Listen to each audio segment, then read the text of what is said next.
કોકનું ખોટું કરીને જ લાયો, ખોટી વાત છે. હા, આપણે કોકનું ખોટું કરવામાં જ મસ્ત રહી છે, એને કારણે આપણે પરેશાન થાય છે. તો આપણે કેવા કર્મ કરવા જોઈએ? કોઈની નિંદા ન કરવી જોઈએ. ગંગા સતીએ પાનબાઈને ચોખ્ખા શબ્દમાં કીધું કે ભક્તિ અને હરિના રાસ કેને કહીએ? તો કે હરિના રાસ તેને કહીએ જો કોઈની નિંદા ન કરે તેને, બીજા કોઈની જરૂર નથી. અને તમે એમ કહેતા હો કે ધુવાળો કરવાથી ને ખૂબ 25 નાળિયેર વધારવાથી ભગવાન મળતા હોય, તો મારે રોજ 50 નાળિયેર વધારવા, ચાલો રોજ 50 નાળિયેર વધારવા. ઢગલો એક અગરબત્તી કરવી, અત્યારે અગરબત્તી કેમિકલ વાળી થઈ ગઈ. તમે ક્યારેક ભસ્મ લગાડજો, તમને બળતરા થવા મળશે ને કાળો ડાઘ પડી જશે. આ અગરબત્તી ભગવાન રાજી ન થાય પણ કરાજી થાય. ગુગળનો ધૂપ કરો, લોબાનનો ધૂપ કરો, આ તે કરવા યોગ્ય છે. હા, પણ આપણે અત્યારે બધા ટાઈમ નથી એટલે કેમિકલ વાળી અગરબત્તી પકડાવી દીધી અને ચાલી ગયું.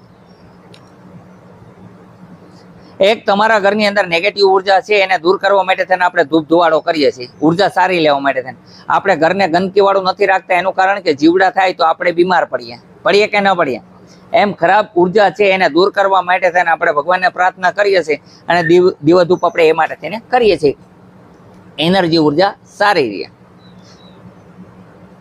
તો ભગવાન મેં તમને બતાવ્યા એમ શરીરમાં છે, અને શરીર છે આખું દુર્ગંધ મારતું આપણું.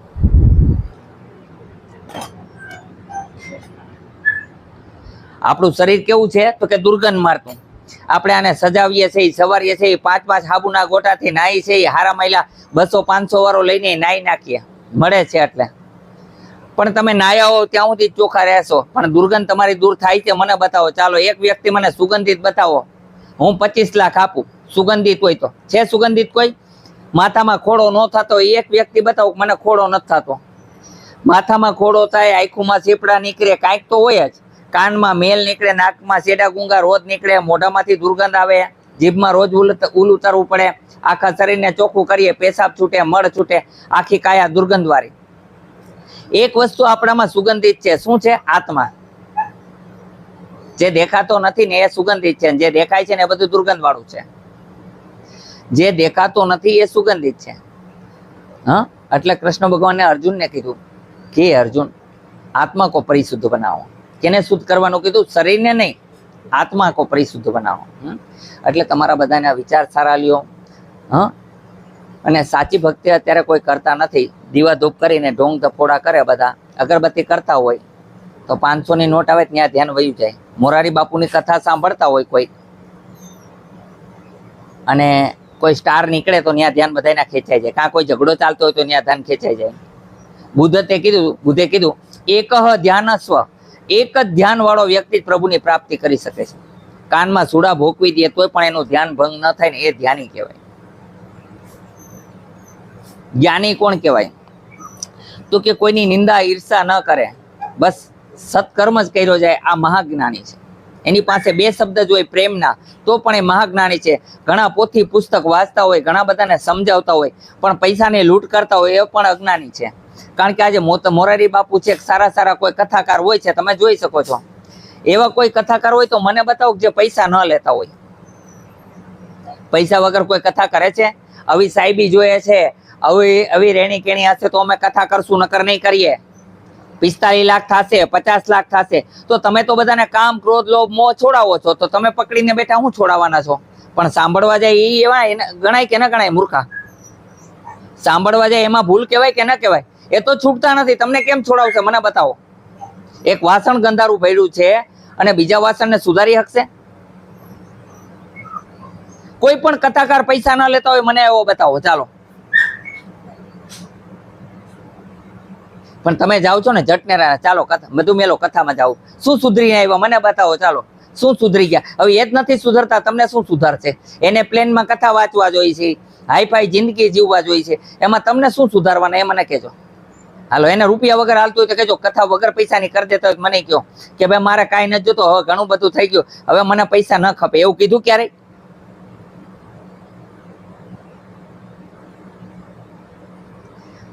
તો સદ વિચાર કરો, તમે બધા જ્ઞાની છો.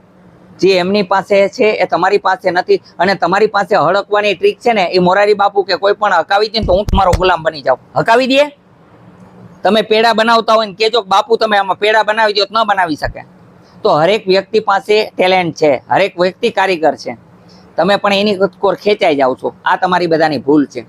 કોઈને કમજોર ન સમજો ને, કોઈથી ઈશ્વર દૂર નથી. અને કથા સાંભળવાથી જો બધાને ભગવાન મળી જતો હોત તો બધા ઈ જ કરત, કોઈ કામ જ ન કરત.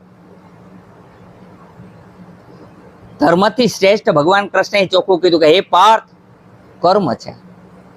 કર્મ કર્યા વગર છુટકારો નથી. હું અકર્તા હોવા છતાંય કરતા છું ને કરતા હોવા છતાંય અકર્તા છું. મારે જગતમાં કાંઈ કરવાની જરૂર નથી, છતાંય હું કર્મ કરું છું. એટલે કર્મ વહીને આપણે કોઈ રોકાવાના નથી. કર્મ કરવા જરૂરી છે. સારા કર્મ કરો. આપણે હવે રોગના ઉપચાર ચાલુ કરીએ. હનુમાનજી મહારાજને બોલાવીએ. કહે રીસપતિ સુન હનુમાન કા સુખ સોત્રી બલવાન પવન તનય બલ ભવાન સમાનમ બુદ્ધિ વિવેક વિજ્ઞાન નિદાનમ કવન સુકાજ કઠિન જગમાહી જો નહીં હોત તાત તુમ પાહી. હે હનુમાનજી મહારાજ, એવું કયું કામ છે તે તમારાથી ન થઈ શકે? આપે રામની હેલ્પ કરી છે, એમ અમારી હેલ્પ કરો, અમારી મદદ કરો. તમે રુદ્ર સ્વરૂપ છો, 11માં રુદ્ર છો. હે ભગવાન હનુમાન, અમારી મદદ કરો. ઈશ્વરને મેં જોયા છે. જો પણ એક વસ્તુ એ પણ બતાવું છું, યકીન કરો તો ભગવાન છે. જરૂરી નથી મૂર્તિ પાસે જવું છે, પણ અંદર ઈશ્વર તમારે મોજૂદ છે, તમારાથી દૂર નથી. યકીન કરો ખાલી. યકીન બડા કે ખુદા. અકબરે એક સવાલ કર્યો બિરબલને, ખુદા से बढ़कर कुछ भी नहीं है. ત્યારે બિરબલે સાબિત કરીને બતાવ્યું કે યકીન से बढ़कर कुछ भी नहीं. યકીન હે તો ખુદા હે, યકીન નહીં હે તો ખુદા નહીં હે. એટલે યકીન મોટી વસ્તુ છે. આવી વસ્તુ છે. હરેક વ્યક્તિમાં ભગવાન છુપાયેલો છે. એને કહો તો માતા પિતાની સેવા કરો. કોઈ નારી હોય અને એનો પતિ છે તો દુર્બળ બની ગયો છે, એનામાં દેખાવ નથી, પણ એને છતાંય પ્રેમથી વર્તો, તો ઈશ્વર તમારા સામું અવશ્ય જોશે. અને તમે એક વખત કહેજો કે આજે વરસાદ આવે તો ના આવે તો મને કહેજો. તમે કહેજો એ કામ થશે. સતી સાવિત્રીએ પતિ ભક્તિ કરી તો યમરાજ પાસેથી પતિના પ્રાણ પાછા મેળવા કે ન મેળવા? હા, સતી નર્મદાએ, હા,